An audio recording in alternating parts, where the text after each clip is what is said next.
नमस्कार, मैं हूं प्रिया। आज 31 जुलाई। चले जानते हैं बिहार की 25 बड़ी खबरों को। बिहार में कोविड-19 प्रभावितों की संख्या पहुंची 48,000 के पार। बिहार में कोविड-19 प्रभावितों की संख्या लगातार बढ़ती जा रही है। हर दिन मिल रहे मामलों में स्वास्थ्य विभाग की परेशानी बढ़ा रखी है। बीते दिन स्वास्थ्य विभाग की तरफ से जारी किए गए जानकारी के अनुसार 28 जुलाई को 637 मामलों की पुष्टि के बाद 29 जुलाई को 1445 मामलों की पुष्टि की गई थी, जिसके बाद बिहार में कुल मिलाकर 2082 मामलों की पुष्टि की गई है। जिसके बाद बिहार में प्रभावितों की कुल संख्या 48,001 पर पहुंच गई है। वहीं प्रभावित जिले की बात करें तो अररिया में 29, अरवल में 19, औरंगाबाद में 29, बांका में 23, बेगूसराय में 72, भागलपुर में 96, भोजपुर में 76, बक्सर में 52, दरभंगा में 18, पूर्वी चंपारण में 140, गया में 66, गोपालगंज में 29, जमुई में 50, जहानाबाद में 17, कैमूर में 46, कटिहार में 32, खगड़िया में 44, किशनगंज में 29, लखीसराय में 13, मधेपुरा में 19, मधुबनी में 7, मुंगेर में 12, मुजफ्फरपुर में 21, नालंदा में 137, नवादा में 46, पटना में 411, पूर्णिया में 16, रोहतास में 105, सहरसा में 25, समस्तीपुर में 32, सारण में 79, शेखपुरा में 18, शिवहर में 17, सीतामढ़ी में 2, सिवान में 44, सुपौल में 57, वैशाली में 71, पश्चिम चंपारण में 87। वहीं स्वास्थ्य विभाग की तरफ से शाम 4 बजे तक जारी किए गए अपडेट के अनुसार बिहार में कुल मिलाकर 31,673 मरीज कोविड-19 से ठीक हो चुके हैं। वहीं अब तक 285 लोगों की जान जा चुकी है। बिहार में एक बार फिर से लगाया गया 16 दिन का लॉकडाउन। बीते दिन मीडिया में जारी गलत खबरों के बाद सरकार की तरफ से आधिकारिक तौर पर 16 दिन के लॉकडाउन की घोषणा कर दी गई है। मिली जानकारी के अनुसार 1 से लेकर 16 अगस्त तक बिहार में पूर्ण रूप से लॉकडाउन लगाया जा रहा है। हालांकि इस दौरान पहले के नियमों का पालन करना अनिवार्य होगा, जिसके तहत सूबे में शॉपिंग मॉल से लेकर धर्मस्थल को बंद किया जाएगा। रेस्टोरेंट सिर्फ होम डिलीवरी कर सकेंगे और दुकानों की बंदिशें जारी रहेंगी। सरकारी और निजी दफ्तर में सिर्फ 50% कर्मचारी आएंगे और राज्य में बसें नहीं चलाई जाएंगी। टैक्सी और ऑटो रिक्शा पर रोक नहीं रहेगी। धार्मिक, सामाजिक, राजनीतिक जमावड़े पर पूरी तरीके से रोक लगा दी गई है। पार्क और जिम जैसे संस्थान अभी नहीं खोले जाएंगे। वहीं पूरे बिहार में रात 10 बजे से सुबह 5 बजे तक बंद के नियमों का पालन किया जाएगा। पुलिस भवनों के शिलान्यास और उद्घाटन कार्यक्रम में मुख्यमंत्री नीतीश कुमार ने कही अहम बात। पटना में मुख्यमंत्री नीतीश कुमार ने पुलिस भवनों का उद्घाटन और शिलान्यास करने के दौरान वीडियो कॉन्फ्रेंसिंग के माध्यम से कई अहम बातें कही हैं, जिसके तहत उन्होंने कहा कि पुलिस भवन निर्माण निगम को इस शुभ उपलक्ष्य पर खूब सारी बधाई। इस तरह का काम हर साल किया जा रहा है और सरकार इसकी ओर लगातार कार्यरत है। आपकी जानकारी के लिए आपको बता दें, बीते दिन मुख्यमंत्री नीतीश कुमार ने वीडियो कॉन्फ्रेंसिंग के जरिए 124 पुलिस भवन का उद्घाटन किया है, जबकि 96 भवन का उन्होंने शिलान्यास किया है।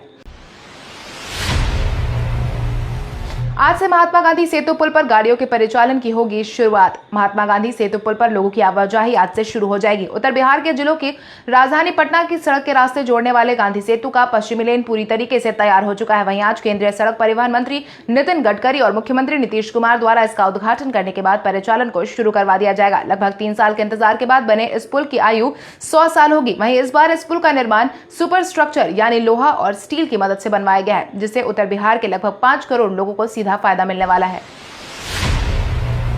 मुख्यमंत्री नीतीश कुमार की नाराजगी के बाद कोविड-19 की जांच ने पकड़ी रफ्तार। बार-बार अधिकारियों को समझाने के बावजूद कोविड-19 की जांच की धीमी रफ्तार को देखकर मुख्यमंत्री नीतीश कुमार ने कुछ दिनों पहले ही सभी अधिकारियों की फटकार लगाई थी, जिसके बाद बिहार में जांच की संख्या तो बढ़ा दी गई है। हालांकि अभी भी जांच की संख्या उतनी ज्यादा नहीं बढ़ी है, मगर फिर भी सकारात्मक परिणाम देखने को मिल रहे हैं। बीते दिन यानी 30 जुलाई को स्वास्थ्य विभाग द्वारा जारी किए गए अपडेट के अनुसार 24 घंटे में 20,801 सैंपल की जाँच हुई है। बिहार में 14 जिले बाढ़ से हैं पूरी तरीके से प्रभावित। कोविड-19 का प्रभाव झेल रहे बिहारवासी अब बाढ़ की चपेट में आ गए हैं। बिहार के कुल मिलाकर 14 जिले फिलहाल बाढ़ से प्रभावित चल रहे हैं, जिसमें 108 प्रखंड के 972 पंचायतें मौजूद है। इससे 40 लाख आबादी बाढ़ की चपेट में आई है। आपदा प्रबंधन विभाग के अपर सचिव ने इस बात की जानकारी दी है। साझा किए गए जानकारी के अनुसार अब तक बिहार के 40 लाख लोग बाढ़ से प्रभावित नजर आ रहे हैं। बाढ़ की वजह से अस्पताल से लेकर सरकारी दफ्तर तक जलमग्न हो गए हैं। आज बिहारी पहचान में हम बात करेंगे क्रांति प्रकाश झा की। टीवी सीरियल से लेकर बॉलीवुड की गलियों में अपनी अदाकारी का परचम फहराने वाले क्रांति प्रकाश झा का जन्म बिहार के बेगूसराय जिले में हुआ था। क्रांति प्रकाश झा को साल 2016 में संतोष लाल के किरदार के लिए खूब सराहा गया था। संतोष लाल का किरदार उन्होंने MS Dhoni the untold story में निभाया था। क्रांति प्रकाश झा ने अपनी पढ़ाई Hindu college university of Delhi से पूरी की थी। वहीं उन्होंने पूर्णिया में अपनी स्कूलिंग की थी। उन्होंने अपने करियर की शुरुआत एड फिल्मों में काम करके किया था, जिसके बाद उन्होंने बहुत सारे एड में भी काम किया है। इतना ही नहीं, क्रांति प्रकाश झा ने Kashi in search of Ganga, stories by Rabindranath Tagore, Batla house, Deswa, once upon a time in Bihar जैसी कई फिल्मों में काम किया है। कोविड-19 के इस माहौल में निर्धारित समय पर विधानसभा चुनाव की तैयारी में जुटा है निर्वाचन आयोग। बिहार में बेकाबू हो चुके कोविड-19 के माहौल के बीच नवंबर से पहले चुनाव आयोग बिहार में विधानसभा चुनाव का आयोजन करवाने की पूरी तैयारी में जुटा है। इसी के मद्देनजर निर्वाचन आयोग ने विधानसभा चुनाव की तैयारी भी सभी से करने की अपील की है। इसको लेकर बिहार में 26 जून को सभी संबंधित मान्यता प्राप्त राजनीतिक दलों के साथ बैठक भी हो चुकी है। मुख्य निर्वाचन आयुक्त सुनील अरोड़ा ने एक बार फिर से बिहार विधानसभा चुनाव समय पर कराने के लिए निर्वाचन आयोग हर स्तर की तैयारी कर रहा है, इस बात की जानकारी दी है। इतना ही नहीं, उन्होंने वर्चुअल चुनाव प्रचार का भी समर्थन किया है। सुशांत सिंह राजपूत के मामले को सीबीआई को ट्रांसफर करने की मांग को सुप्रीम कोर्ट ने किया खारिज। सुशांत सिंह राजपूत मामले में सीबीआई जांच की मांग को करारा झटका लगा है। मिली जानकारी के अनुसार सुप्रीम कोर्ट ने बीते दिन उस जनहित याचिका को खारिज कर दिया है जिसमें सुशांत सिंह राजपूत के मामले में पुलिस से सीबीआई को ट्रांसफर करने की मांग की जा रही थी। साथ ही सुप्रीम कोर्ट ने याचिकाकर्ता से मुंबई उच्च न्यायालय का रुख करने की अपील की है। इससे पहले सुशांत सिंह राजपूत के मामले में महाराष्ट्र सरकार ने सीबीआई से जांच कराने के लिए मना कर दिया था।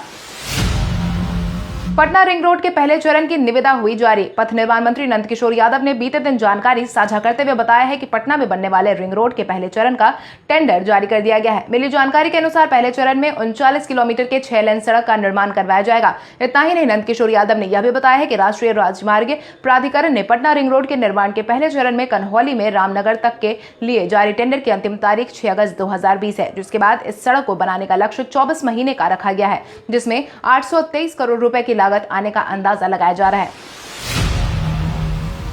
विराट अनुष्का बिहार के बाढ़ प्रभावितों की मदद के लिए आए आगे। पूरे देश में कोविड-19 से हालात दयनीय होती जा रही है। वहीं बाढ़ के कारण बिहार और असम में लाखों लोग परेशानी का सामना कर रहे हैं। हजारों लोग बेघर हो गए हैं और सैकड़ों लोगों ने अपनी जान गंवा दी है। इसी को ध्यान में रखते हुए भारतीय टीम के कप्तान विराट कोहली और एक्ट्रेस अनुष्का शर्मा मदद के लिए आगे आए हैं। सोशल मीडिया के जरिए विराट ने बताया कि वो और अनुष्का 3 ऐसी संस्थान को आर्थिक सहयोग दे रहे हैं जो बाढ़ प्रभावितों की मदद कर रहे हैं। विराट ने ट्वीट किया है कि हमारा देश अभी कोविड-19 से जूझ रहा है। इस बीच बिहार और असम में लोग भी बाढ़ से प्रभावित है। कई लोगों की जिंदगी पर बुरा असर पड़ा है। हम प्रार्थना करते रहेंगे और काम करने वाले संगठनों का समर्थन करके उन लोगों की मदद कर रहे हैं। भाजपा अध्यक्ष डॉक्टर संजय जायसवाल ने अपने सभी युवा कार्यकर्ताओं को दी नसीहत। कोविड-19 के माहौल के बीच साल बिहार में विधानसभा चुनाव का आयोजन भी करवाया जाना है, जिसकी तैयारी बिहार में जोर शोर से देखने को मिल रही है। वहीं प्रदेश भाजपा अध्यक्ष डॉक्टर संजय जायसवाल ने भी हर बूथ डिजिटल यूथ का मंत्र दिया है। इसके साथ ही उन्होंने युवा पार्टी कार्यकर्ता से आने वाले अगस्त महीने से वर्चुअल तौर पर जनसंवाद का आयोजन करने का आह्वान किया है। साथ ही कमल क्लब और डिजिटल योद्धाओं द्वारा संचालित इस मुहिम से बिहार के हर बूथ पर संगठन और अधिक सशक्त करने की बात को भी व्यक्त किया है। इसके साथ ही उन्होंने पार्टी के सभी कार्यकर्ताओं को कोविड-19 योद्धा की तरह लोगों की सेवा के लिए अग्रसर होने की नसीहत दी है। नेता प्रतिपक्ष तेजस्वी यादव ने मुख्यमंत्री नीतीश कुमार के विफलताओं पर रिसर्च पेपर लिखे जाने की कही बात।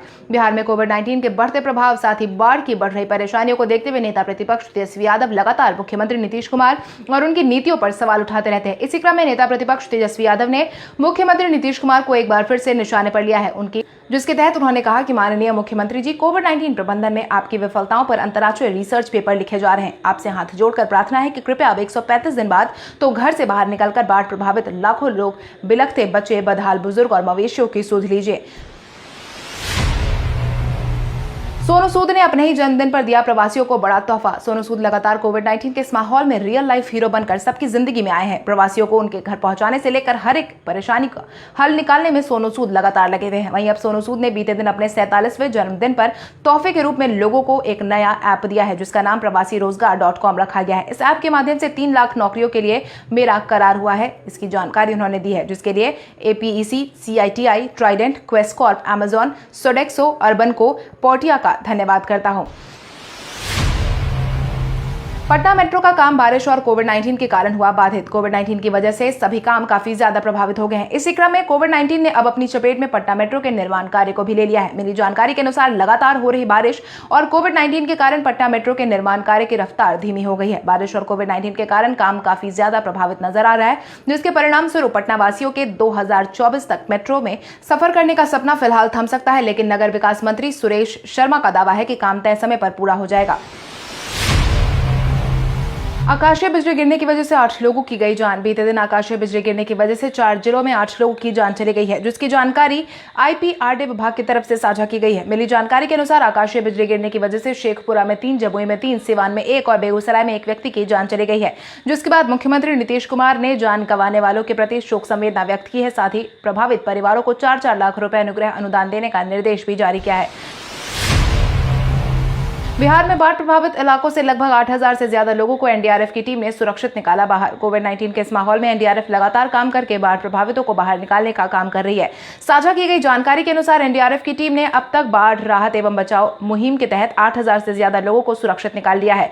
बिहटा में स्थित 9वीं बटालियन एनडीआरएफ के कमांडेंट विजय सिन्हा ने इस बात की जानकारी दी है और बताया है कि राज्य आपदा प्रबंधन विभाग की मांग पर पश्चिमी चंपारण में तैनात 20 में से एक टीम को सिवान जिला में तैनात किया गया है। राजधानी पटना में कोरोना के बढ़ते प्रभाव पर रविशंकर प्रसाद ने की प्रधान सचिव से बात। बिहार में कोविड-19 के बेकाबू हो रहे मामलों ने स्वास्थ्य विभाग की परेशानी काफी ज्यादा बढ़ा दी है। वहीं राजधानी पटना में हालात सबसे ज्यादा खराब नजर आ रहे हैं। पटना में कोविड-19 के लगातार बिगड़ रहे हालात को देखते हुए स्थानीय सांसद और केंद्रीय मंत्री रविशंकर प्रसाद ने बीते दिन राज्य सरकार के मंत्री और अधिकारी के साथ बातचीत की है, जिसके दौरान उन्होंने कहा है कि बिहार में कोविड-19 टेस्ट की रफ्तार में तेजी आना अच्छी बात है और निजी अस्पतालों में टेस्टिंग के लिए आइसोलेशन सेंटर बनाए जाने की अनुमति दिया जाना भी एक अच्छा कदम है।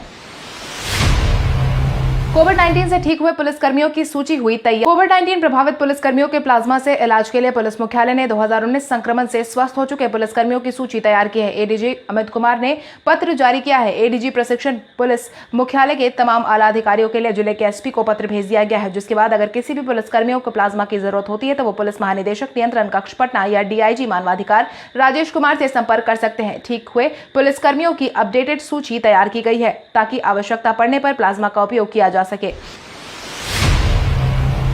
कृषि मंत्री प्रेम कुमार ने बिहार में उर्वरक की कोई कमी नहीं होने का किया दावा। बिहार के कृषि मंत्री डॉक्टर प्रेम कुमार ने उर्वरक की कोई कमी नहीं होने का दावा किया है, जिसके तहत उन्होंने यूरिया और अन्य उर्वरकों के अधिक मूल्य पर बेचे जाने की शिकायत को गंभीरता से लेते हुए मगध प्रमंडल से संयुक्त निदेशक रतन भगत से प्रमंडल के 5 जिले गया, जहानाबाद, अरवल, नवादा, औरंगाबाद में खरीफ 2020 के लिए आवश्यक मात्रा एवं जिलों में उनकी उपलब्धता की जानकारी ली है। इसके साथ ही उन्होंने निर्धारित मूल्य पर बिक्री सुनिश्चित कराए जाने की बात कही है। साथ ही मंत्री ने यह भी बताया है कि उर्वरक निर्धारित मूल्य पर किसानों को मिले, इसके लिए जिला कृषि पदाधिकारी उपयुक्त कदम उठाए।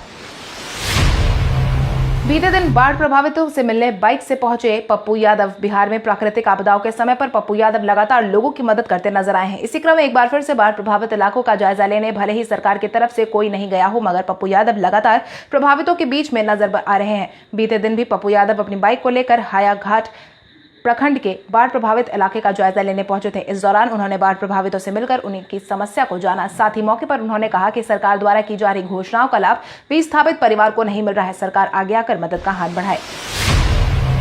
चिराग पासवान ने मुख्यमंत्री नीतीश कुमार को दी 2 टूक नसीहत। चिराग पासवान आए दिन मुख्यमंत्री नीतीश कुमार की नीतियों पर सवाल उठाते नजर आए हैं।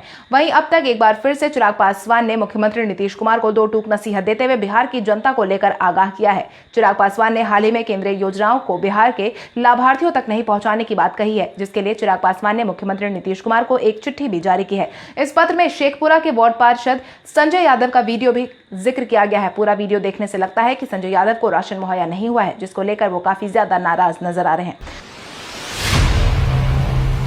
सुशांत के पिता की मदद के लिए आगे आए मुख्यमंत्री नीतीश कुमार। बार बार विपक्षी दलों द्वारा मुख्यमंत्री नीतीश कुमार के सुशांत सिंह राजपूत के मामले में हस्तक्षेप की मांग को देखते हुए मुख्यमंत्री नीतीश कुमार ने अब सुशांत सिंह राजपूत के पिता की मदद करने की पहल शुरू कर दी है। मिली जानकारी के अनुसार बिहार सरकार ने उनके पिता का कानूनी तौर पर मदद करने का फैसला लिया है और सुप्रीम कोर्ट में कैविएट दाखिल करने के लिए कहा गया है। अपना पक्ष मजबूती से रखने के लिए नीतीश कुमार ने जाने माने एडवोकेट मुकुल रोहतगी की सहायता लेने का फैसला किया है, जिसके बाद अब रिया चक्रवर्ती द्वारा इस मामले को मुंबई पुलिस के पास ट्रांसफर करने की मांग के खिलाफ बिहार की तरफ से विरोध किया जाएगा।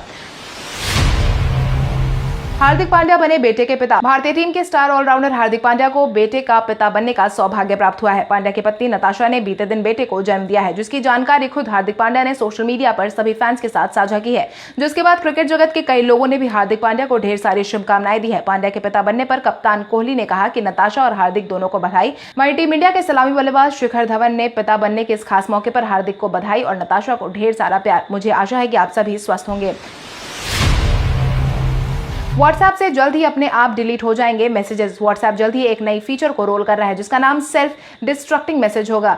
इस फीचर की मदद से यूजर अपने भेजे गए मैसेज को डिलीट करने के लिए समय निर्धारित कर सकेंगे और तय समय के बाद भेजा गया मैसेज अपने आप डिलीट हो जाएगा, जिसकी जानकारी वेब बीटा इन्फो के आधिकारिक ट्विटर से साझा की गई है। हालांकि कंपनी ने अभी तक इस अपकमिंग फीचर के लॉन्चिंग को लेकर कोई आधिकारिक बयान नहीं जारी किया है, जो कि एंड्रॉइड के बीटा वर्जन पर रोल किया जाएगा, जिसमें मैसेज ऑटो डिलीट हो सकता है। कल हमारे द्वारा पूछे गए सवाल का जवाब आप में से बहुत सारे यूजर ने हमें कमेंट करके दिया था, उसके लिए आपका बहुत बहुत धन्यवाद। आप में से जिन यूजर का जवाब हमें अच्छा लगा है उनके नाम है उजाला चौधरी, शशि भूषण, उमेश यादव, रोमन कुमार, रंजीत मेहता, राहुल कुमार, काजल कुमारी, सुधा कुमारी, भारती भवन, महेश कुमार, राजू कुमार दास, संजीव कुमार, कमला अग्रवाल, योगेंद्र कुमार, दिलीप सिंह, प्रीति सिंह, अनु कुमारी। इसके अलावा हमारी टीम को और भी लोगों के जवाब अच्छे लगे, मगर समय के अभाव के कारण हम उनका नाम नहीं ले पाए, लेकिन आप हमारे सवालों का जवाब देते रहे। हम कल आपका नाम लेने की पूरी कोशिश करेंगे। तो चलिए बढ़ते हैं आज के सवाल की ओर। आज का सवाल कुछ इस प्रकार है। आपके अनुसार कोविड-19 के बढ़ते प्रभाव को देखते हुए 16 अगस्त तक लगाए गए लॉकडाउन का फैसला कोविड-19 के रोकथाम में कितना मददगार साबित होगा? अपने जवाब हमें कमेंट करके जरूर बताएं। इसके साथ ही आज के लिए बस इतना ही। अगर आप ये वीडियो हमारे यूट्यूब पर देख रहे हैं तो हमारे चैनल को सब्सक्राइब करें और बेल आइकन दबाना ना भूलें। और अगर आप ये वीडियो हमारा फेसबुक पर देख रहे हैं तो इस वीडियो को लाइक करें और ज्यादा से ज्यादा शेयर करें। धन्यवाद।